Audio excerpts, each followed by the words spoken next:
Bonsoir à toutes et à tous. À la une de ce journal de ce soir, cette ouverture économique de la République démocratique du Congo au monde, le chef de l'État, Félix-Antoine Tshisekedi Tshilombo, invité d'honneur du Forum Ambrosetti dans la ville de Milan en Italie, rendez-vous économique qui rassemble les personnalités les plus influentes du monde des affaires de la planète. Les détails dans un instant dans ce journal. Enfin, une lueur d'espoir pour la population boyomèse de Kisangani, les pièces essentielles pour la remise en service du groupe 1 de la centrale hydroélectrique de la Chopo sont arrivées.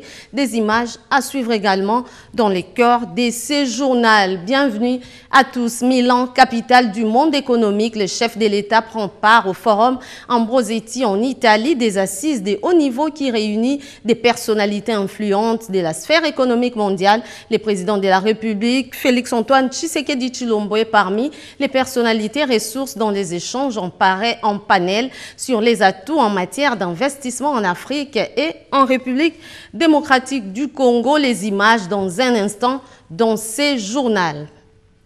Les derniers conseils des ministres a passé en revue la situation sécuritaire sur toute l'étendue du territoire national avec un focus sur l'évolution de l'état des sièges. D'autres précisions dans cet extrait du ministre de la Communication et des Médias, Patrick Muyaya Katembwe, porte-parole du gouvernement. Le ministre de la Défense nationale et ancien combattant a parlé de la situation sécuritaire dans les différentes zones de défense de la République démocratique du Congo. Il est revenu particulièrement sur les opérations militaires qui se déroulent dans les provinces du Nord Kivu et de l'Ituri. Il a donné les détails au gouvernement de l'incident survenu mercredi dernier sur la route nationale numéro 4 reliant la province de l'Ituri et celle du Nord Kivu avec cette attaque terroriste qui a conduit à la mort de 4 civils et à la disparition de certains compatriotes. 56 ont été libérés après l'intervention de forces armées de la République démocratique du Congo. Le ministre de la Défense a tenu à rassurer que toutes les dispositions ont été prises pour renforcer la sécurité pour tous les convois qui relient ces deux provinces en collaboration avec les casques bleus de la mission d'observation des Nations Unies en République démocratique du Congo. Autre sujet au centre du Conseil des ministres, c'est celui lié à l'exploitation minière. Suivez. Le point 3 de la communication du Premier ministre a porté sur l'exploitation illicite de mines dans les Sud Kivu. Le Premier ministre a appelé le gouvernement à sévir à la suite de la diffusion d'un magazine qui révèle des cas de l'exploitation illicite de mines dans la province de l'Est de la République démocratique du Congo.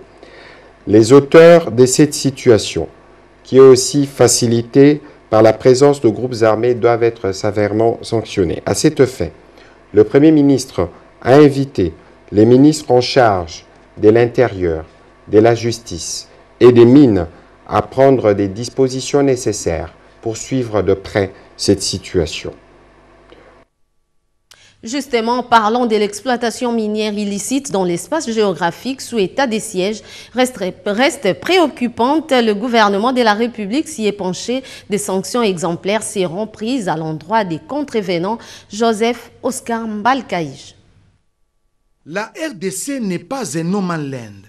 Les sols et les sous-sols appartiennent à l'État congolais. Ce qui se passe dans certains coins de l'Ituri et du Nord Kivu interpelle toute bonne conscience. Une exploitation illicite des minerais avec des complicités locales, ce qui, selon certaines indiscrétions, pérennise l'insécurité. Le président de la Fédération des entreprises du Congo, Albert Youma, brise les silences. Et on arrive sur place. On nous dit, les Chinois ne veulent pas que vous arriviez là. Avec l'autorisation de qui vous allez arriver voir l'exploitation? Nous avons dû donc demander aux pilotes de survoler les sites. Nous avons filmé. Ils sont protégés. Par qui et comment, Madame la ministre? Vous avez, vous, ministre national, l'obligation de rentrer avec la réponse. Face à cette situation, le gouvernement de la République que dirige Jean-Michel Samaloukonde Kyenge tient à remettre de l'ordre dans les secteurs. Il a pris la question à bras-le-corps, comme l'indique les porte-parole du gouvernement, le ministre des Médias Patrick Muyaya Katembwe. Les auteurs de cette situation, qui est aussi facilitée par la présence de groupes armés, doivent être sévèrement sanctionnés. D'aucuns estiment que le nouveau code minier révisé mérite d'être appliqué à la lettre pour que les Congolais jouissent pleinement des richesses de leur pays. La Banque africaine de développement BAD, l'un des partenaires importants de la République démocratique du Congo, dont la mise en place de projets sociaux renforce sa coopération dans l'exécution des grands projets. Le Premier ministre Jean-Michel Samalukonde Kyenge en a discuté avec une délégation de la BAD qui séjourne en République démocratique du Congo. Pati Tondwa Mukizunda, Marcel Moubenga et bienvenue Lusala pour les comptes rendus. La Banque africaine de développement s'engage à accompagner la République démocratique du Congo dans la matérialisation des grands projets de développement sur les plans structuration et financement, cas des projets INGA 3, Route Rail et autres. Après 3 jours de mission en République démocratique du Congo, la délégation de la BAD a, au cours d'une réunion avec le Premier ministre Jean-Michel Samalukonde Kyenge, livré les conclusions de la dite mission. Nous avons donc présenté, comme je l'ai dit, les grandes conclusions de la mission, les appuis aux réformes. Et là aussi, nous avons félicité le pays et le gouvernement pour la conclusion du programme à le Fonds monétaire, qui est un programme qui va permettre au pays de consolider ses indicateurs macroéconomiques et surtout faciliter la relance économique. Nous avons aussi parlé des grands projets que nous avons en commun. Et nous avons insisté sur le port de Banana, qui pour nous doit se réaliser le plus rapidement possible. Et les grandes connexions des projets routiers, de connexion des provinces. La nomination de Jean-Michel Samalukonde Kyenge à la tête du gouvernement congolais, salué par la BAD, est qualifié de renouvellement dans la conduite des affaires de la République démocratique du Congo. Nous avons senti un renouveau dans la conduite des affaires publiques, la conduite de l'économie de ce pays et surtout dans les relations entre la RDC et la communauté internationale. La Banque africaine de développement compte mobiliser son énergie et mettre le moyen pour accompagner la vision du chef de l'État sur la relance de l'économie verte qui implique la participation de la jeunesse et cela pour rendre l'agriculture de la République démocratique du Congo compétitive. La Banque africaine de développement, on en parle encore dans ce journal. La délégation de cette institution financière qui séjourne dans les pays a également échangé avec les ministres des Finances, Nicolas Kazadi et Dichala, nous en dit un peu plus. La République démocratique du Congo et la Banque africaine de développement s'engagent à redynamiser leur coopération dans plusieurs secteurs en vue d'améliorer les conditions de vie des populations. Au cours de cette réunion présidée par le ministre des Finances Nicolas Kazadi, il était question d'examiner quelques sujets pour relancer et renforcer le partenariat entre les deux parties en cette période de Covid-19. Le ministre des Finances a évoqué l'importance du plan national stratégique de développement PNSD devant permettre à la République démocratique du Congo d'optimiser la mobilisation et la gestion des ressources pour booster la croissance économique. Nguessam Serge Marie, directeur général du Bureau régional de développement de la Banque africaine de développement pour l'Afrique centrale, s'est montré très rassuré par l'engagement du gouvernement de la République à travers le ministère des Finances. Nous sentons un souffle nouveau. Les échanges ont été très francs et très fructueux et nous avons parcouru, bien sûr, les questions de programmation, les questions économiques, mais surtout l'importance des grands projets stratégiques. Cette réunion entre le ministre des Finances et la Banque africaine de développement a examiné les grands projets stratégiques, en l'occurrence celui des infrastructures routières. Très concrètement, il a été décidé de construire la route Lubumbashi-Mbujimayi en 2022. Je le disais tantôt, Milan, capitale du monde économique, le chef de l'État prend part au forum Ambrosetti en Italie, des assises de haut niveau qui réunit des personnalités influentes de la sphère économique mondiale. Le président de la République démocratique du Congo, Félix Antoine Tshisekedi Tshilombo, est parmi les personnalités ressources dans les échanges en panel sur les atouts en matière d'investissement en Afrique et en République démocratique du Congo. Giscard Koussema, Kazo Kazadi et Bienvenue Kabamba ont signé ces reportages. Comme chaque année, le décideur, hommes d'affaires et autres personnalités influentes de l'économie mondiale se sont retrouvés à la Villa d'Este, station balnéaire du nord de l'Italie, pour les forums Ambrosetti consacrés à l'avenir de l'économie mondiale. La 47e édition de ces forums a été un haut lieu d'analyse prospective sur ce que sera le monde des affaires dans les décennies à venir. En sa qualité de président en exercice de l'Union africaine et porte-voix de cette institution, le chef de l'État congolais Félix-Antoine Tshisekedi Tshilombo a fait partie du panel, ce qui lui a permis de présenter les atouts d'investissement du continent africain. L'Afrique est la terre d'espoir, a dit le président Tshisekedi. Je dirais de l'Afrique, contrairement à certaines analyses, que c'est vraiment l'avenir. D'ici 50 ans, on va dire, la population africaine s'élèvera à 2,5 milliards d'habitants. C'est vrai, c'est une démographie galopante et cela peut causer certaines inquiétudes, mais moi, en tant qu'Africain, dirigeant africain, je dirais, c'est un atout. C'est un atout, mais certes, mais cela dépendra évidemment de la manière dont les cadres, les dirigeants africains se comporteront vis-à-vis de cette population qui sera en majorité composée de jeunes, je dirais même de très jeunes, de moins de 25 ans à peu près. Donc ça veut dire que c'est un avenir, mais il faut réussir des défis pour que cet atout soit transformé en capital. Et ces défis, c'est d'abord pour moi l'éducation. Nous devons réussir l'éducation, entraîner, emmener toute cette jeunesse dans l'éducation. Nous avons commencé à le faire en République démocratique du Congo. Dès mon arrivée à la tête de ce pays, j'ai décrété l'éducation gratuite pour tout le monde. Et cela a eu comme impact de ramener dans le parcours scolaire près de 4 millions d'enfants.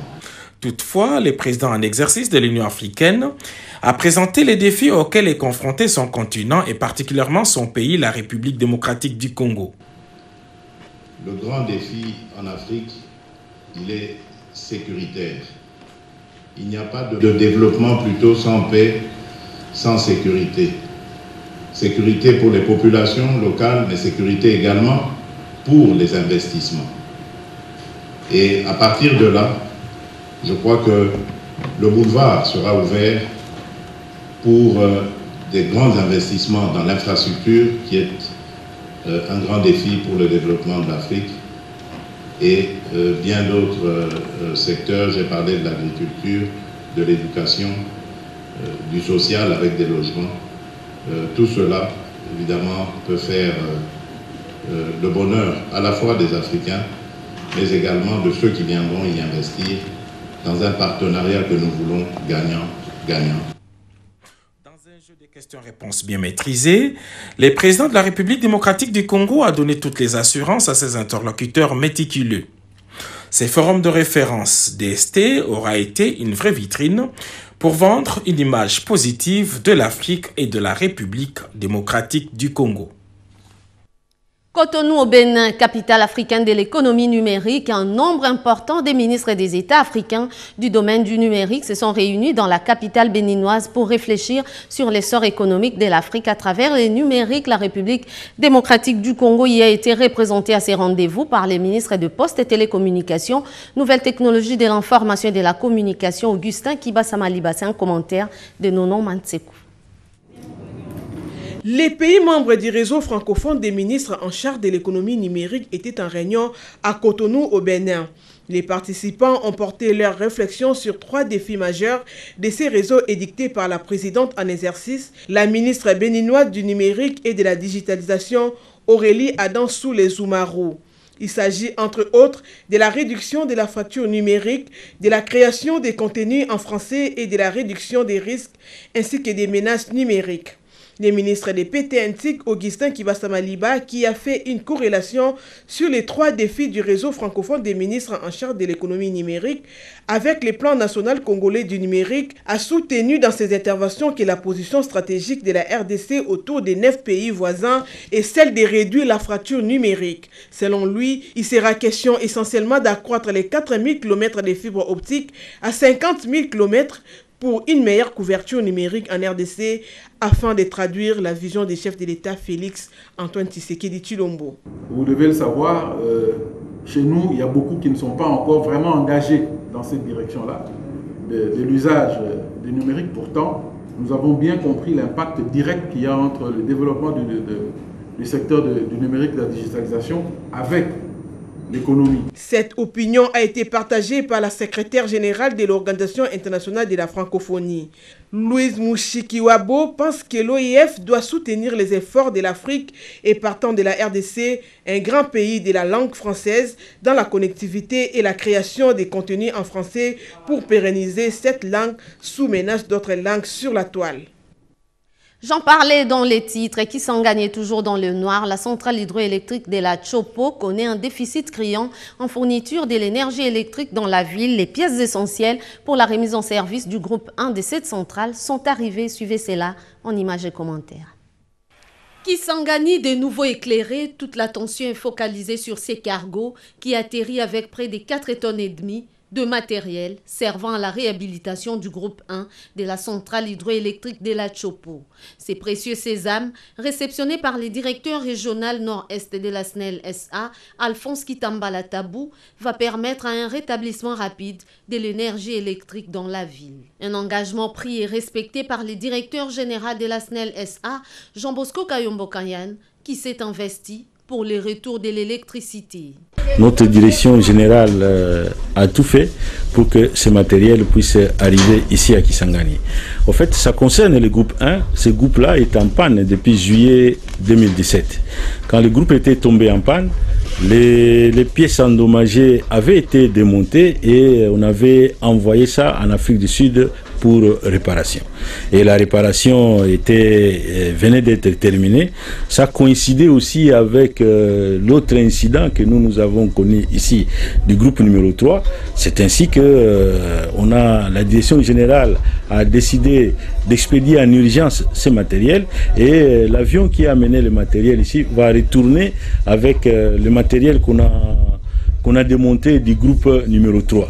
À bord de ces mêmes cargos, d'autres pièces tout aussi importantes du troisième groupe de la centrale de la Chopo qui font schéma inverse vers Likasi, province du Haut-Katanga, pour un reconditionnement dans l'atelier de la GECAMINE. Un communiqué de presse avant de poursuivre ce journal. La Société nationale d'électricité SNEL SA, département de distribution de Kinshasa DDK, informe son aimable clientèle que suite aux défauts survenus sur les départs 30 kV qui alimentent la sous-station d'Olo, la fourniture de l'énergie électrique est interrompue depuis hier le 3 septembre 2021 à 21h48 dans certains quartiers de communes ci-après. Gombe, Barumbu, Limete et Kinshasa, SNEL rassure les clients concernés que ces équipes d'intervention sont à pied d'œuvre pour les rétablissements rapides de la situation et leur présente ses excuses pour ces désagréments indépendants de sa bonne volonté. Pour toute information utile des centres, nos centres de vente et services sont à la disposition de la clientèle ainsi que l'école Saint-Terre 177 et 188 faite à Kinshasa. Le 4 septembre 2021, ces communiqués est signé par les départements. Poursuivant ce journal, la rivière Chikapa dans les Kasaï connaît une pollution. Ajoutée à cela, la quasi-inexistence des routes, des dessertes agricoles. Les ministres d'État, ministres du Développement rural séjournent dans cette partie du pays, nous dit Jean-Pierre Ndolo Demazou. Les routes de desserte agricole, les écoles, les ponts et les aires de santé ont constitué les infrastructures socio-économiques visitées par le ministre d'État en charge du développement rural sur l'axe Chikapa-Kambambaï dans le territoire de Chikapa. François Rubuta Masumbuko a commencé sa ronde par les écoles Kambamba et Moulamba Tchonza. Le ministre d'État a été choqué par les conditions dans lesquelles étudient ses élèves. À Kamwalo village, François Rubuta a découvert une structure sanitaire sans lit avec un manque criant de matériel médicaux de base. Le numéro 1 du développement rural a poursuivi sa ronde en allant s'imprégner de l'état de route de desserte agricole qui permettent l'évacuation des produits vivriers vers les centres de consommation.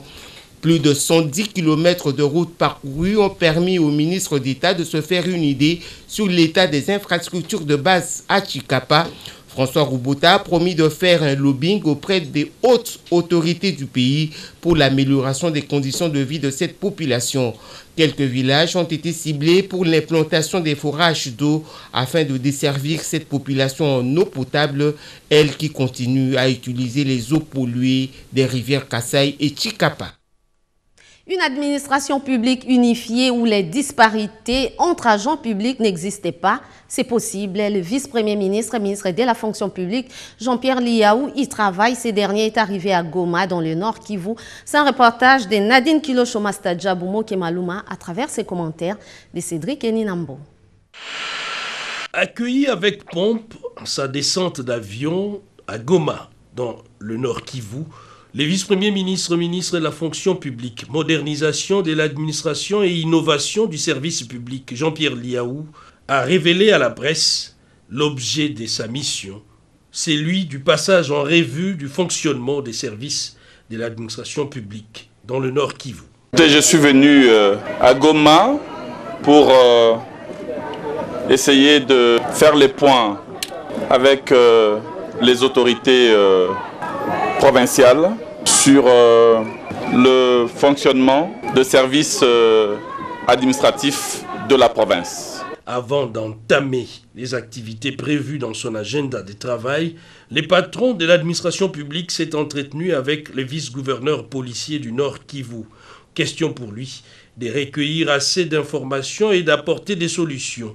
Mon ambition, c'est celle d'unifier l'appareil administratif de notre pays, créer un matelas de droit d'équité, rendre à l'administration ou à chaque agent la justice sociale. Jean-Pierre Liaou prévoit des échanges avec les responsables au niveau provincial de l'administration sur la situation des agents publics pour résoudre l'épineuse question des disparités dans les traitements du personnel des carrières de l'État. C'est ce qu'on dit s'attaquer aux mots par la racine, le G24 que dirige l'élu du peuple Jean-Marie Lukulasi et Adema s'est doté d'une brigade de protection de l'enfant pour lutter contre l'errance des adolescents et jeunes de la ville de Kinshasa. Sondra Nyangitabou. La délinquance juvénile est un fléau qui a traversé les générations, un chancre qui détruit les communautés. La prévention épargnera plus de délinquance. Les enfants qui courent les rues de Kinshasa, les jeunes qui tournent les pouces à longueur des journées et s'adonnent à la consommation de substances hallucinogènes. La société s'effrite en qualité, l'insécurité bat son plein avec des gangs qui s'affrontent tous les jours, le vol à l'arraché gagne le terrain. Avec la natalité élevée que connaissent les villes comme Kinshasa, l'anticipation de la délinquance devient une urgence. L'honorable Jean-Marie Lukulasi Massamba a pris à bras le corps la question et usera de ce qui est à son pouvoir afin qu'un début de solution structurelle soit envisagé. Comment s'est organisée dans le passé la lutte contre cette errance des adolescents et jeunes? Mama Mulumba a dirigé une brigade de protection de l'enfance rattachée à l'hôtel de ville de Kinshasa. Et sur instruction du chef de l'État, l'honorable Jean-Marie Lukulasi Massamba et la G24 ont fait appel à ses services, vu son expérience, pour proposer des solutions meilleures à Kinshasa aujourd'hui. J'accepte ce que l'Excellence vient de me proposer là-bas, mais si on recommence avec cette brigade pour la protection de l'enfance, je crois que le tout va finir. La détermination de l'honorable Jean-Marie Lukulasi Massamba est évidente et son engagement est dopé par le soutien du président de la République, Félix Antoine Tshisekedi Tshilombo, dans la lutte contre les délinquances citadines.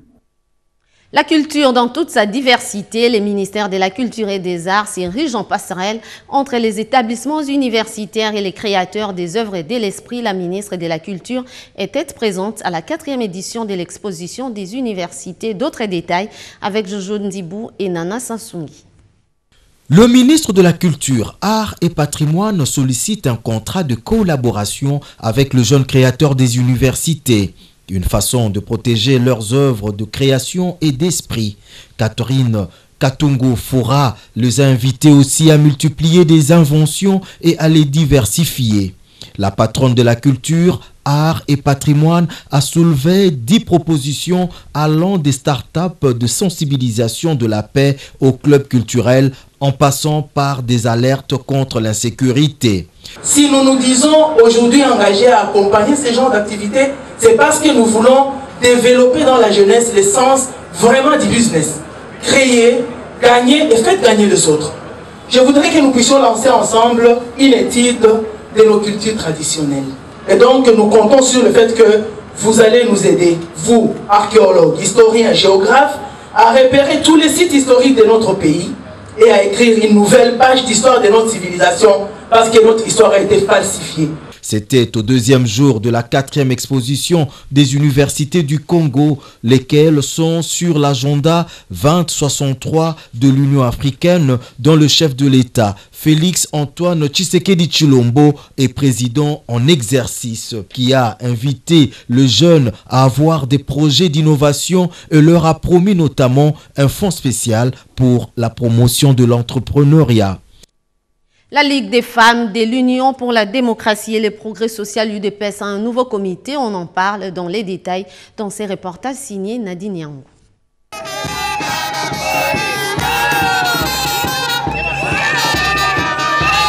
Nommé le 1er septembre dernier par le président ad intérim Jean-Marc Kabunda Kabound sur proposition du secrétaire général Augustin Kabouya, le nouveau comité directeur national de la Ligue des femmes de l'Union pour la démocratie et le progrès social a pour mission de recruter, former, encadrer et mobiliser les femmes toutes tendances confondues d'adhérer à la vision du chef de l'État, Félix Antoine Tshisekedi Tshilombo, mais aussi défendre les droits des femmes et s'assurer que les femmes jouent un rôle effectif dans la vie politique de l'UDPS, parti cher au chef de l'État.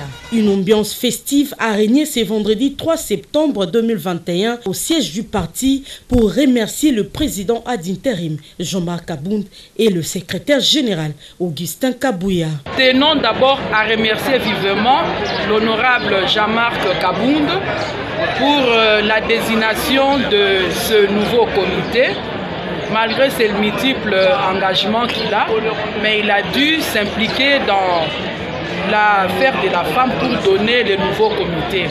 Également, nous tenons aussi à remercier le secrétaire général Augustin Kabouya Mwanabouté pour avoir proposé cette décision auprès du président. Le secrétaire général Augustin Kabouya a promis tout son appui au nouveau comité directeur national de la Ligue des femmes de l'Union pour la démocratie et le progrès social.